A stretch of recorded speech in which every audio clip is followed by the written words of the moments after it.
आज से लगभग 10,000 साल पहले इंसान ने एक ऐसा निर्णय लिया जिसे उस समय शायद कोई बड़ी बात नहीं समझा गया, लेकिन आज कई वैज्ञानिक इसे मानव इतिहास का सबसे बड़ा ब्लंडर मानते हैं। यह एक ऐसा कदम था जिसने हमें भीतर से खोखला कर दिया और जिसकी वजह से आज हम अनगिनत बीमारियों के शिकार हैं। एक चौंकाने वाली सच्चाई यह है कि 10,000 साल पहले मानव मस्तिष्क का आकार लगभग 1500 क्यूबिक सेंटीमीटर था, जो धीरे धीरे घटकर आज लगभग 1350 सेंटीमीटर क्यूब रह गया है। यानी हमारे दिमाग की साइज हर साल घटते जा रही है।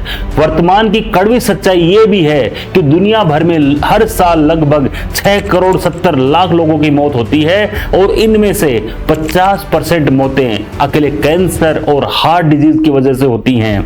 यह तो बस एक शुरुआत है। आधुनिक जीवन शैली और आहार की वजह से इंसान को अब हार्ट डिजीज, डायबिटीज, मोटापा, कोलेस्ट्रॉल, हाई बीपी, दांतों की सड़न, शरीर में सूजन, ऑटो इम्यून डिजीजेस जैसी गंभीर समस्याएं घेर रही हैं। सोचने वाली बात यह है कि ये बीमारियां हैं जो हमारे स्टोन एज के पूर्वजों को छू भी नहीं पाती थी। वे पूर्वज जो हजारों साल पहले जंगलों में रहते थे, आज के आधुनिक इंसान की तुलना में कहीं अधिक स्वस्थ और खुशहाल जीवन जीते थे। आधुनिक मानव यानी होमो सेपियंस के विकास की कहानी लगभग 20 लाख साल पहले के हमारे पूर्वज होमो इरेक्टस से शुरू होती है, लेकिन मानव विकास क्रम के सबसे पुराने ज्ञात पूर्वज बहुत पहले से मौजूद थे। जैसे कि लगभग 70 लाख साल पहले का हमारा पूर्वज सैहेलैंथ्रोपस एडेंसिस और उसके बाद लगभग 30 लाख से 40 लाख साल पहले का हमारा दूसरा पूर्वज ऑस्ट्रेलोपिथेकस एफ्रेंसिस। इन शुरुआती पूर्वजों का जीवन मुख्य रूप से शाकाहारी यानी वेजिटेरियन था। वे फल, रूट्स, सब्जियां और कभी कभार छोटे कीड़े मकोड़े खाते थे। उनकी आंत लंबी थी जो उन्हें रेशेदार यानी फाइबरस पौधों को पचाने में मदद करती थी। इस दौर में उनका दिमाग का आकार छोटा था और शरीर भी अपेक्षाकृत छोटा था, लेकिन वे धीरे धीरे चलना, औजार बनाना और समाज में रहना सीख रहे थे।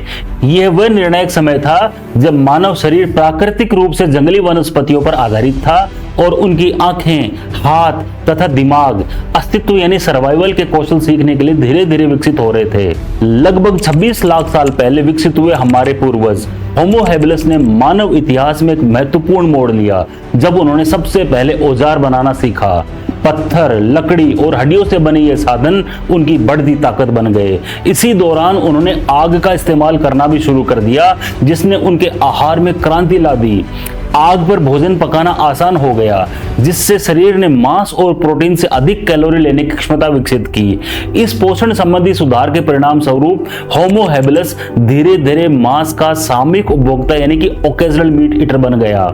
इस तरह उनका आहार शुद्ध शाकाहारी से हटकर शाकाहारी और प्रोटीन स्रोतों के मिश्रण में बदल गया, जो उनके दिमाग के विकास का पहला स्पष्ट संकेत था। लगभग 20 लाख साल पहले मानव इतिहास में होमो इरेक्टस का आगमन हुआ। ये लंबा कद, सीधा चलने की कैपेसिटी और मजबूत शरीर वाले थे। ये इंसान तेज और नुकीले औजारों का उपयोग करते थे और उन्होंने आग में खाना पकाना पूरी तरह से सीख लिया था। इस इनोवेशन ने उन्हें कट्टर मांसाहारी यानी हार्डकोर मीट ईटर बना दिया। शिकार के लिए छोटे समूह बनाना, जानवरों को थका थका कर पकड़ना और फिर मांस को आग में पकाकर खाना उनके जीवन का अभिन्न अंग बन गया। यही हाई प्रोटीन और मांस आधारित खाना उनके दिमाग के तेज विकास का मुख्य कारण बना। उनके मस्तिष्क का आकार जो पहले लगभग 450 यानी 375 सेंटीमीटर क्यूब था, वह धीरे धीरे बढ़कर 1500 सेंटीमीटर क्यूब तक पहुंच गया।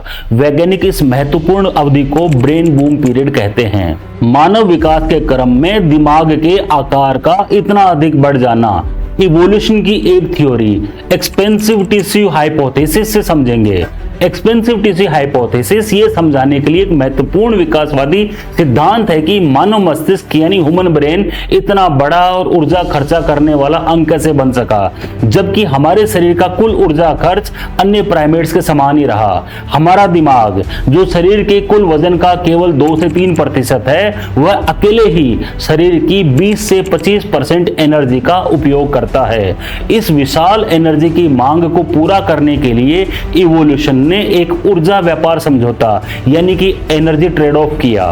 शुद्ध शाकाहारी जीव जैसे गाय अपने पाचन तंत्र पर सबसे अधिक ऊर्जा खर्च करते हैं, जो कि लगभग उनके शरीर का पूरा ऊर्जा खर्च का 40 से 60% है, जिसके कारण उनके मस्तिष्क के लिए केवल 2 से 5% ऊर्जा ही बचती है।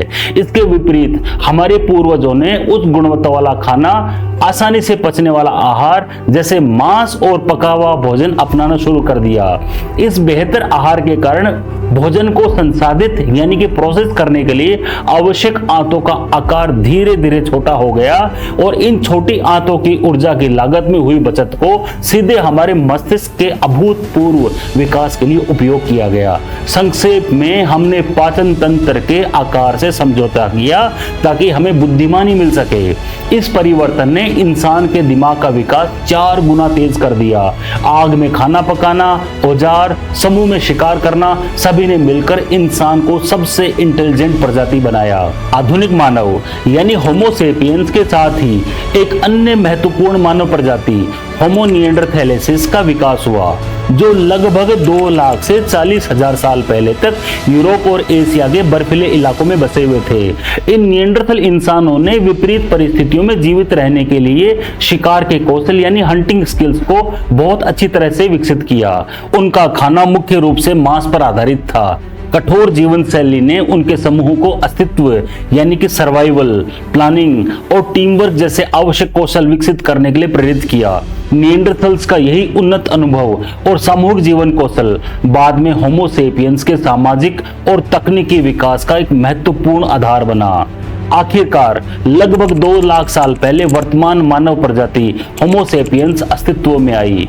ये शुरुआती इंसान तेज, चालाक और अत्यधिक सामाजिक थे और इन्होंने अपनी सफलता को शिकारी संग्राहक जीवन शैली के माध्यम से जारी रखा। ये समूह में घूमते थे, शिकार करते थे और फल जड़े खाते थे, जिससे इन्हें एक अत्यधिक संतुलित आहार यानी बैलेंस डाइट मिलता था, जो उनकी शारीरिक और मानसिक आवश्यकताओं के लिए एक आदर्श ईंधन था।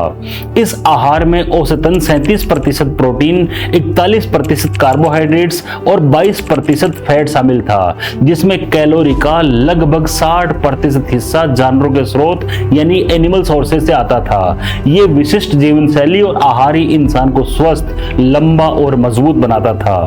खेती की शुरुआत, जिसे अक्सर एक प्रगतिशील खोज माना जाता है, वास्तव में मुख्य रूप से मानव जाति के लिए एक मजबूरी बन गई थी।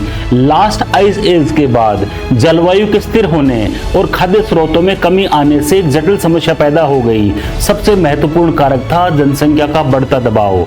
शिकारी संग्राहक जीवन शैली यानी हंटिंग गैदरिंग लाइफस्टाइल अब इतनी अधिक आबादी को बनाए रखने में सक्षम नहीं थी। जंगली भोजन पर निर्भरता ने सीमित कैलोरी प्रदान की, जबकि खेती भले ही कम पौष्टिक थी, प्रति एकड़ भूमि पर कहीं अधिक लोगों को खिला सकती थी। एक बार जब किसी समूह ने अनाज बोने और फसल लेने में समय और ऊर्जा लगाना शुरू कर दिया और उनकी आबादी बढ़ गई, तो उनके पास वापस शिकारी संग्राहक जीवन शैली यानी हंटिंग गैदरिंग लाइफस्टाइल में लौटने का कोई रास्ता नहीं बचा। इस तरह उच्च कैलोरी उत्पादन की तात्कालिक आवश्यकता ने मनुष्य को एक नए और अपरिहार्य जीवन शैली के जाल यानी ट्रैप में फंसा दिया, जो उनके स्वास्थ्य और आराम के लिए हानिकारक साबित हुआ। क्योंकि पहले मानव अधिक प्रोटीन डाइट खा रहा था, लेकिन उसके बाद में उसने खेती के कारण अधिक कार्बोहाइड्रेट वाली डाइट खाना शुरू कर दिया। यानी कि इंसान का शरीर बना था डीजल से चलने के लिए, लेकिन अब उसके अंदर केरोसिन डाला जाने लगा था। कृषि यानी एग्रीकल्चर को अक्सर सभ्यता की नींव माना जाता है, लेकिन जीव विज्ञानी जेरेड डायमंड तर्क देते हैं कि यह वास्तव में मानव इतिहास की सबसे बड़ी भूल थी। यह विरोधाभासी दावा इस आधार पर खड़ा है कि शिकारी संग्राहक जीवन शैली शुरुआती खेती की तुलना में कहीं अधिक स्वस्थ और संतुलित थी। खेती के कारण मानव जीवन की गुणवत्ता में कई गिरावटें आई।